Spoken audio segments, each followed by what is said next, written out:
you are listening to us. We have development, things happening 24/7 across our globe. And we will pick up one of those topics and highlight them. This afternoon, we have languages. African languages making, some moves here in America. We're talking African languages. They're making moves. They're getting so popular. They're growing so fast. The question is why? A lot of people are asking why is it that they're growing fast? What is causing the growth? With us right now, there is a brother from the United Kingdom, Brother Musa, will join us in a brief moment so we can touch on why is it that we're seeing this growth? What is causing it? Our website for Kibla FM is www.kiblafm.com. Log on to that site and access our resources. You can grab the contact details of Kibla FM and be a part of what we're doing here. You can call in and become a part of our presentation. I say good afternoon and welcome to Kibla FM to Brother Musa from his base in the United Kingdom. Good afternoon, Brother Fuad. How are you doing? Doing great, thank you. We appreciate you finding the time to join us and have a short discussion on this development. Brother Musa, the United States Census Bureau, it is, a department that gathers data for the U.S. government. They do data on businesses, data on population, etc., etc. As it is also in the United Kingdom, there is also a version of that in the UK. So you're familiar with this, setup. So recently, though, the United States Census Bureau made available to the public a list of the fastest growing languages in the USA. Okay, they conducted that survey for 2 years. Between the years 2016 and 2018, they took the time to put together this data. And African languages, out of the top three, they gave the list of the top 10. But African languages took 3 spots. They took two spots out of the top 5. And to many people, there's probably a reason why we're seeing such growth. Because number one, actually, Africa also took the first spot, the fastest growing language in America. The languages, number one, Swahili and other Central African or Eastern African or Southern African languages. They accounted for 22% of that growth. So Swahili and other Central, Eastern, or Southern African languages, they accounted for that. And when we go to West Africa, we have Yoruba, Twi, Igbo, and other Western African languages, accounting for 13%, 1-3. Now, with this growth, a lot of people are just they suspecting there's something behind the growth. And is there any benefit for to see behind this growth? Do we see any benefit here? How does this go to translate into something big for people who speak these languages and for our world as a whole? Brother Musa, give a take on this. Go ahead. Once again, good afternoon, good morning, good evening to our listeners across the world. Very privileged to be invited to have a discussion on such an important topic. Indeed, I just saw what you're talking about the census revelations regarding the growth of African language in the diaspora. I would like to look at this important topic from 3 perspectives. First, to look at why language at all. What does it mean when we say language? Then I'll look at it from the perspective of social, like the social function of language in itself. Then I will try to analyze the economic impact of a language in itself, and then the political realm, what language serves in politics. So basically, Mr. Brother Fuad, language in itself are the most important distinguishing feature or factor that separate humans and animals or the non-humans.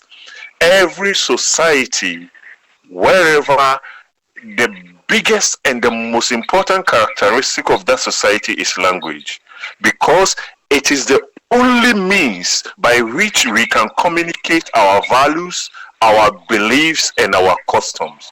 So, wherever you go, the only way we can preserve culture in itself, the only way we could preserve law and order, the only way we can preserve custom is through language. So, in this, my preamble is this is what makes language an important factor. This is why we will take the US Census Department to conduct a survey regarding it, because they know how important it is.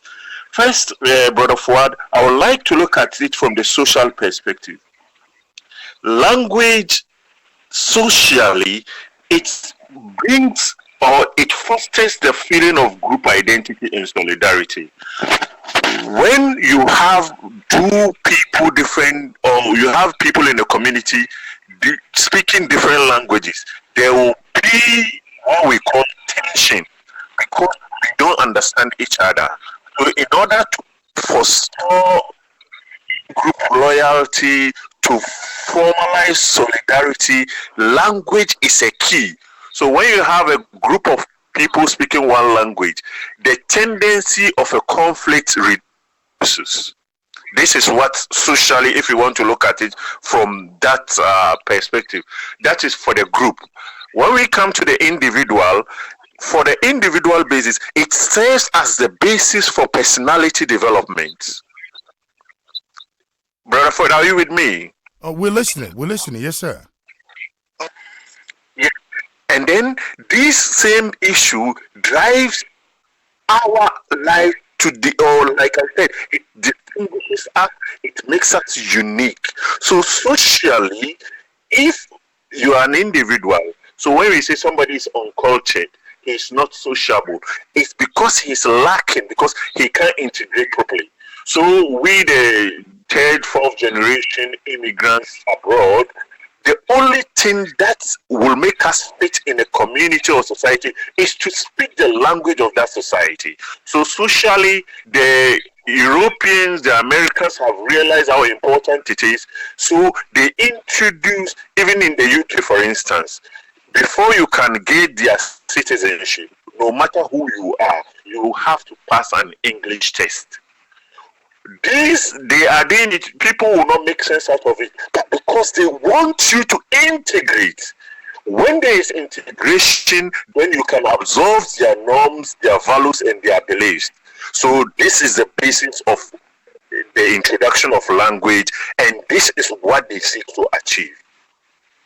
And then secondly, it is also the form to, the only means you can express a feeling, idea, and information. So for example, even if you come to the verbals and the non-verbals, if a person do not understand your verbals in language or the non-verbals, obviously there will be tension, discomfort.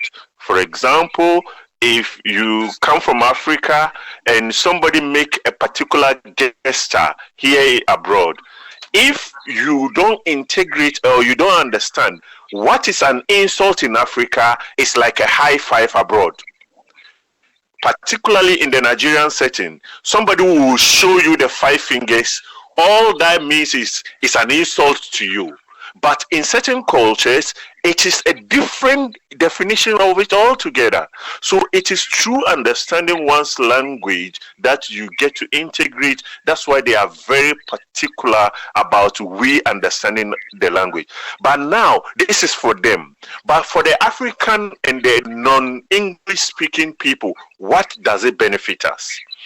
The benefit for us is that when you have a child abroad, and you are able to give him a second language or to introduce him to your mother tongue, research has shown basically that any child who is able to speak one language or another or a multiple language, it helps that child to express more positive attitude.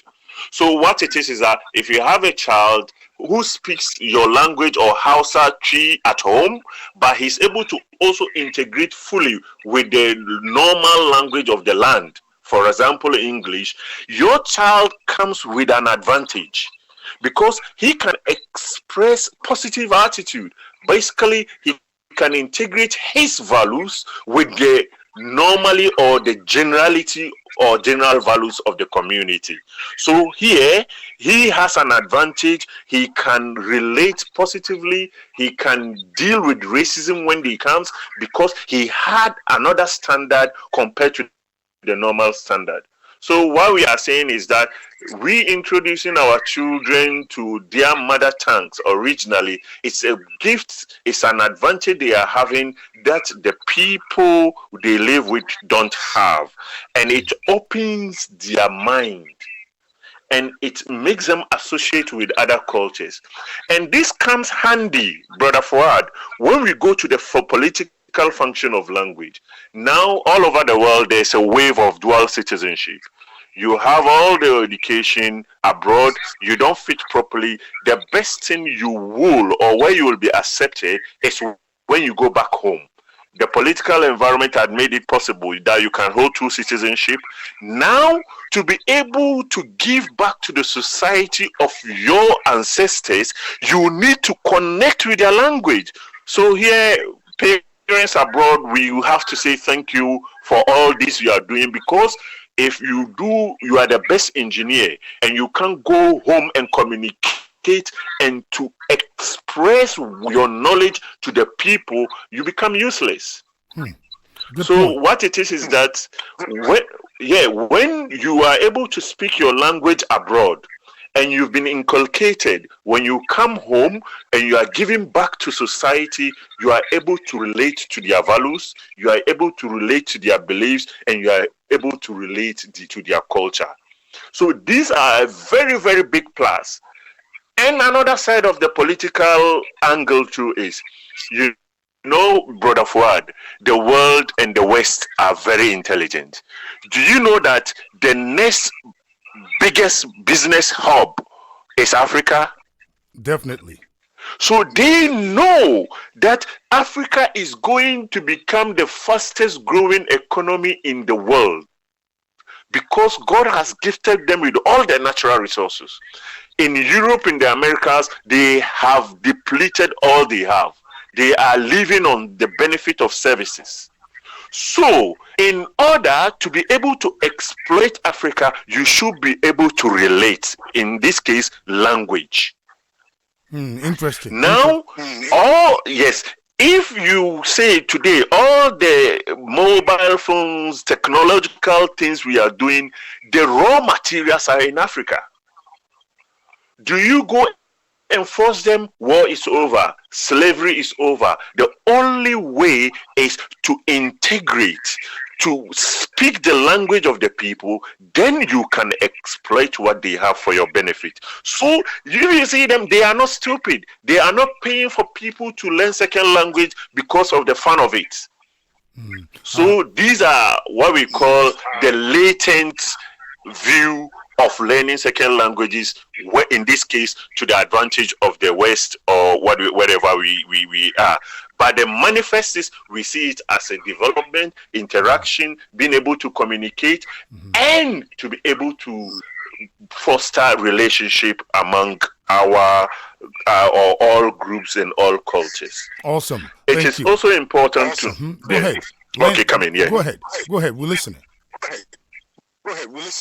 Yeah, so it's also important to realize that there are about 6,000 different languages in the world, and now we call something, the world is becoming a global village. So wherever or whatever you do, the only means or the key to open up any interaction is to say the very first hello. I remember in Canada, before you go there, there's funny thing, they say aloha. So it's funny, but because that's the only way that will bring the first smile, hence the first communication or whatever help you can get going forward. So these are the issues that comes up. So Brother Fuad, can we look at some of the advantages of second language when it comes to the individual? We should, because if you look at it back in the days, when parents, leave Africa and then lift up all the family and then settled in the United States of America or anywhere in the world, Europe, Asia, wherever, they adopt local languages and then they cease to communicate in their, their original languages. And by doing so, a lot of these young ones, the newborns, the little ones, grow up not able to speak any of these languages, especially some of these languages making this list: the Igbo, the Yoruba, the Hausa, the Swahili, the Somalis.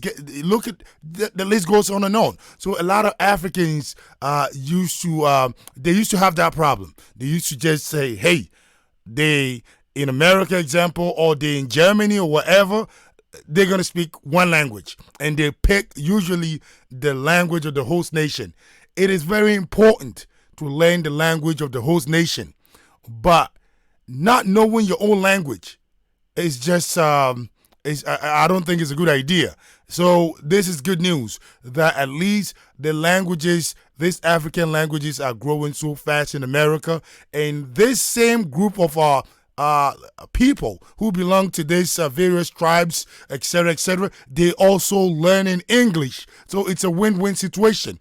Now, Americans are also picking up African languages. So this is also good because it will, up their confidence. So when they go into Africa to do business, they can feel like they belong and they can understand the ins and outs of how to engage with businesses in Africa, because investors want to travel to places. Okay, they want to go to Africa to invest. And now language barriers sometimes becomes an issue. So this is a good news. So the people who used to think it is not important, okay, to learn the African language, I think this shows that it is important because it's growing.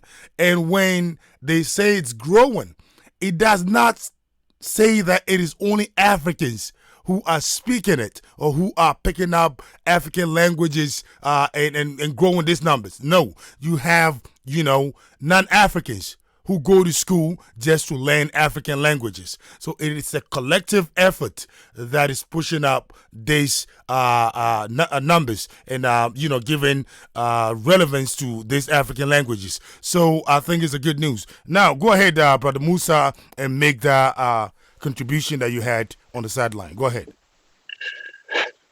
Yeah, basically, like what you said, in the early stages, those the pioneers who made it abroad, Right. they were looking at their language as primitive.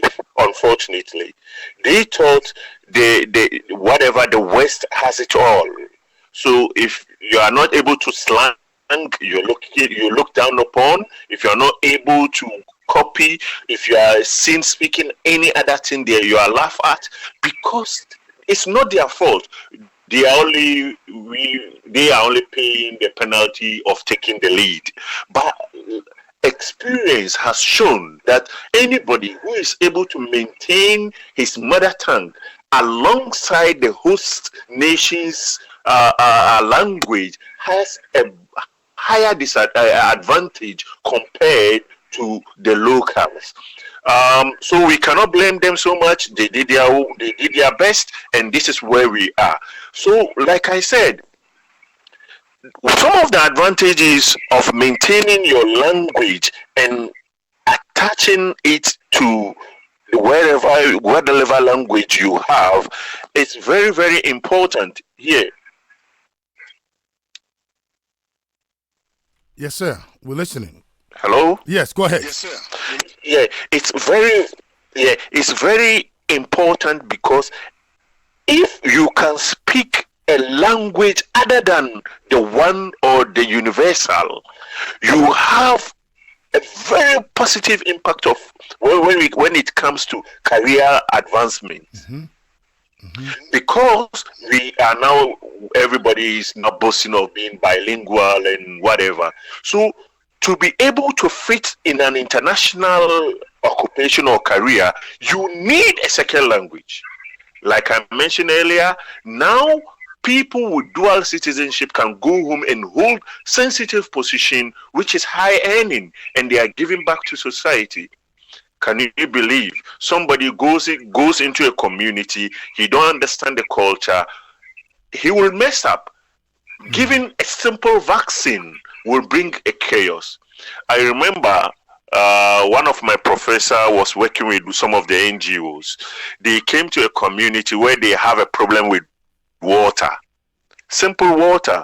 So they were supposed to drill a borehole, but when they did the assessment, the only place where there is water is closer to the cemetery of their ancestors. So they went ahead to dig it. The people say, no, we are disturbing our ancestors. We cannot take that water. Why do you think it is? Because they did not connect properly. They didn't understand the values, the beliefs, and whatever of the people. So I remember one of our professors were called in to do the situation because he's a sociologist. And at the end of the day, the people started taking the water. So you can see that little things can have an impact, a very important impact on the society we want to do good to. So for example, Brother Fuad, if like the US government is going to do something in a village you come from in Ghana, they don't need to stress because they know that you, Brother Fuad, you understand their values, you understand their language, but you carry an advantage of the language of the locals they are going to impact. So you see, you come handy. There's a benefit of language. You go down with them, you say, they will say, scientifically we're going to do this. You will say, culturally they will not accept. Why don't we put it in another way? So these are very important, and we are very marketable. I know people who were fronted to be chief executive of an investment industry because the people locally here in England realize that he speaks the language. So come on, go with us, be our face, and let's get the business done. So those of us who are abroad, let's not look down upon our language, our mother tongue, because they will come handy. They will give us a lot of advantage in the near future. And also, it also serves as brain development. Obviously, we cannot be the same. Anybody who has a second language or third has the brain processing more issues than the one who has one or two. So obviously it deepens the cultural connections, it brings about tolerance, empathy, and all things. So I am very happy now the West are now really looking at the languages of the African people.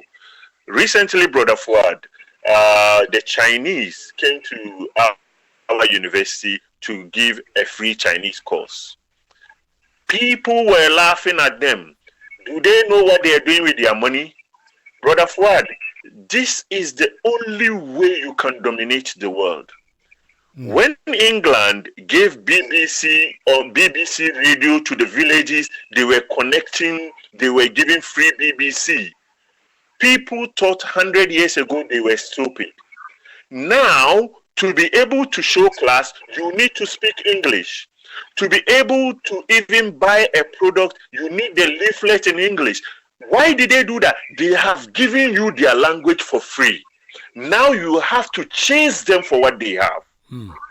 These are the very, very most important part of language. So if we are thinking, let's institutionalize the local languages, the Swahilis, the Yoruba, the Hausa, the Chi, let's strengthen it. If you sell a people your language, you have sold them your products.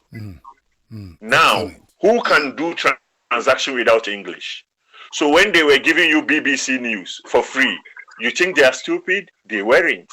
Give them the language and they will chase you for your product. These are one massive importance of language, that if Africa is able to develop and sell it out to the world, we are becoming the world fastest growing economy soon. Let's not throw our language. People are coming back to us. Let's hold to what we have. They will learn it to join us. Why don't we hold on to it so that when they come, we can do meaningful business and trade with them? But Awesome. this is what I have for you. Thank you. Thank you so much. And, looking at the list again, out of the top 10 fastest growing languages in America, in the United States of America, the United States Census Bureau conducted a survey between the years 2016 and 2018, and they just made it public.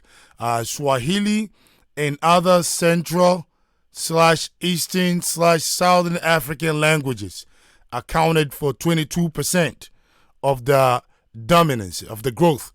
And we also have Yoruba, Tree, Igbo, and other West African languages on the growth, 13%, 13. And we have Somali, the Somali in those areas, they also here, and they have 12%. So, the on top of the list is an African language. And when you keep going down, out of the top 5, 4 out of the top 5 are African languages. So these are the fastest growing languages in America.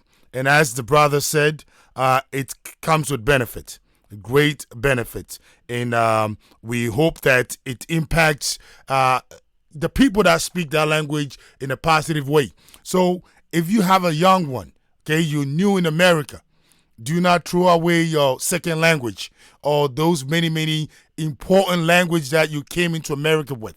Because believe me, as you're ignoring them, other people are learning them. Okay? Here's the case. Others are learning. They're respecting those languages. So if you sideline those languages and you have kids, they grow up not speaking any of these African languages, there's a problem. So give them a second language, help them understand, and they can benefit in the long run. In the long run, they're going to benefit. As Brother Musa had said earlier, Africa is the next in line, okay, to dominate economically, because natural resources, Africa's got them. The manpower, Africa's got them. So Africa's next in line to gain. So if you speak multiple languages, some of these African languages, it's going to benefit you greatly. And if you're not an African, go ahead and learn some of these African languages. Believe me, it comes with a lot of benefit. Brother Musa, we say thank you for joining us, and we hope to talk to you very soon. Thank you.